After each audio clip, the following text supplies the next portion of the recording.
Hey, Mistus here, and I want to talk about damage amplifiers in Overwatch 2, specifically Mercy's damage boost and Zenyatta's Discord Orb. Also, there will be minimal editing in this because I am bad at it. I don't really feel like it either. Um, so here we go. With actual numbers, damage boost allows Mercy to increase one ally's damage output by 30%, where Zenyatta's Discord Orb increases the damage taken of a single enemy by 25%. Zenyatta's Discord Orb is stronger, as it does apply to any damage dealt to one person, and generally Mercy's target will only be dealing damage to one person at a time, if they're dealing damage at all. But so, as the title says, I think damage boost is a good thing for the game, but Discord Orb is absolutely not. In Overwatch 1, I would probably argue that neither were particularly problematic, since they were two tanks, at least during role queue. So it was much easier to block damage and protect a discorded target, specifically a tank. If one tank is hit with a discord, the other tank has the tools to help keep them alive until they can either get the discord orb gone, or someone can check the Zenyatta and potentially kill him. In Overwatch 2, there's only one tank, so there's a lot less protection, and you don't have a big, beefy target to go and fight the Zenyatta. So, Zenyatta can basically just slap Discord Orb on a tank and leave it there. And eventually, that tank will die and leave their team without one. Which makes playing the role of tank not only difficult, but also extremely unfun. Feeling like you just get popped anytime you dare to peek because of Zenyatta is very not enjoyable. On the other hand, as I said, Mercy just allows one person to do more damage and generally only do it to one person at a time. And I also want to touch on people's annoyance with when someone has a Mercy pocket. If someone has a Mercy pocket, then that means you're fighting a 1v2. So you are going to be at a disadvantage. And I would call it when you have Discord Orb, if you fight a 1v1, it's more of a 1v1.5. And Zenyatta will be dealing damage and healing during that 1v1.5, as I say. Which brings me to the differences between Mercy and Zenyatta, as their characters are part of what makes one good and one unhealthy. Mercy is extremely mobile and cannot multitask. While flying, she can either heal, damage boost, or use her pistol. And if she uses Resurrect, she can move, but not much. Whereas Zenyatta is almost completely immobile. He has no mobility options at all, but he can deal damage, heal, and have Discord on an enemy all at the same time. Plus, he has a knockback now, as of the release of Overwatch 2. Zenyatta is a bit more difficult to play than Mercy, but he is much more threatening than a Mercy. And damage boost is Mercy's damage option. Where most supports, if they need to actually contribute damage to the team using whatever it is that they deal damage with, Mercy will most likely not have her gun out, almost ever. It's just there for self-defense and maybe fighting a Widow. So her damage boost is her way of providing damage for the team. The role is called support, not healer.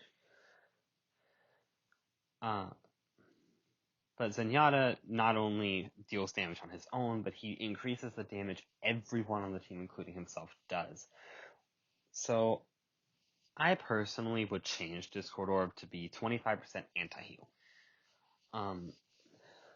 It prevents targets from being bursted down quicker, and in the absence of healing, Discord Orb doesn't do anything in this case, because if there's no healing, there's no healing to be reduced. But once healing comes into the picture, it will be easier to kill the target because they can't sustain themselves as well.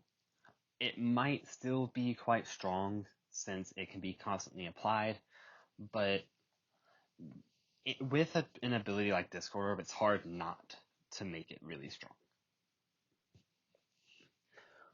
And now I can get into why I think damage boost isn't just not unhealthy, but rather actually healthy for the game.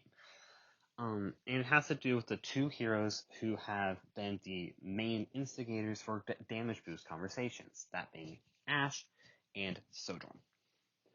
As a disclaimer, I did start playing Overwatch in mid-2020, so I was not playing the game when Ashe was completely busted. But on Ashe's release, on November 13th, 2018, she could deal 85 damage with a body shot when scoped, which meant 170 damage with a headshot, 221 damage if Mercy was boosting her when she got the headshot. Which allowed her to one-shot a large portion of the roster. And back then, damage fall-off for hit-scan characters wasn't as harsh as it is now. They would eventually reduce it in August of 2020, at the end of the month, but they only reduced it to 80 damage, which still allowed her to one-shot with Mercy, as she was still able to do 208 damage with a scoped headshot. On January 12th of 2021, they reduced it to 75, which is where it is now, and that does mean she deals 195 damage with a headshot with Mercy, but that's not a one-shot, and it does require two people to do the damage, so I'd say she's in a very healthy spot right now. Meanwhile, Sojourn still hasn't left her unhealthy state. Upon release, she had the ability to one-shot at just with her base kit, using her secondary fire. If it was fully charged, she landed a headshot. On its own, that is extremely strong, but she also has high damage elsewhere with her primary fire and her distortion field, which at the time also inflicted a slow. And she also has good mobility, something a good portion of the damage category can't really boast. So without Mercy, even on release, she was basically just Widow but better, sort of. Even though she did have to charge up her one shot until she got her ultimate. On December 6th of 2022, they changed her railgun's damage scaling and critical multiplier so that now she can deal 130 damage with a body shot and 195 damage with a headshot, which is quite a lot of damage, and Mercy boosts up her damage in order to one-shot, which means that Mercy gets paired with Sojourn quite often. And really, I don't think the Mercy is actually necessary, because Sojourn has other damage options, and 195 damage leaves a 200 health target at 5 HP. Almost any amount of damage is enough to kill them at that point. Mercy just makes it more consistent by making it a true one-shot. And in my opinion, Mercy is not the problem in either situation, both release Ashe and current Sojourn. She just highlights the actual problem of them doing too much damage. And as I said, I think Ashe is in a very healthy spot right now, even though she does only barely more damage than someone like Cassidy. But she, in her differences from Cassidy is what keeps her from being just another Cassidy. She has better range, an AoE option, and Bob and high ground access. I see damage boost as not just a damage amplifier, but also a bit of a warning signal to buffer against damage-related power creep. Because if someone does enough damage that Mercy makes them one-shot, then they're just going to be dealing too much damage. And limiting the damage dealt by heroes keeps them from melting down tanks super easily, which prevents you from having to either increase healing done or increase the tankiness of tanks.